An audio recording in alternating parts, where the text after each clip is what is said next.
Price Lord. கர்த்தர் ரொம்ப நல்லவராக இருக்கிறார். இன்றைக்கு வேதத்திலிருந்து சங்கீதம் 29 பார்க்கிறோம். கர்த்தருடைய சத்தம் அக்கினி ஜுவாலைகளை பிளக்கும், கர்த்தருடைய சத்தம் காதேஸ் வனாந்தரங்களை அதிரப்பண்ணும் என்று வேதம் சொல்லுகிறது. இன்றைக்கு பல்வேறு சத்தங்கள் உங்களுக்கு கேட்கப்பட்டு கொண்டு இருக்கிறதா?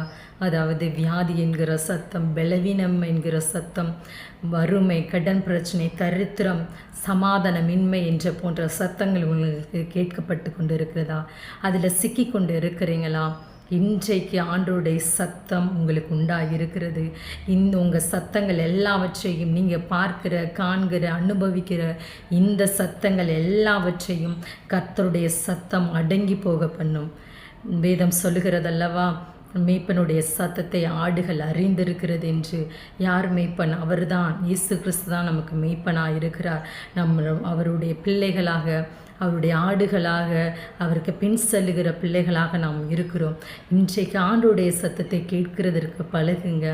ஆண்டோடைய சத்தத்தை அனுதினமும் நாம் கேட்க பழகும் பொழுது நீங்கள் காண்கிற, பார்க்கிற, உங்களுக்கு கேட்கப்படுகிற இப்படிப்பட்ட சத்தங்கள் எல்லாம் அவைகளெல்லாம் அடங்கி போகும். வெற்றி வாழ்க்கையை தேவன் உங்களுக்கு அருளுவாராக. தேவன் தாமே உங்களை ஆசீர்வதிப்பாராக. ஆமென்.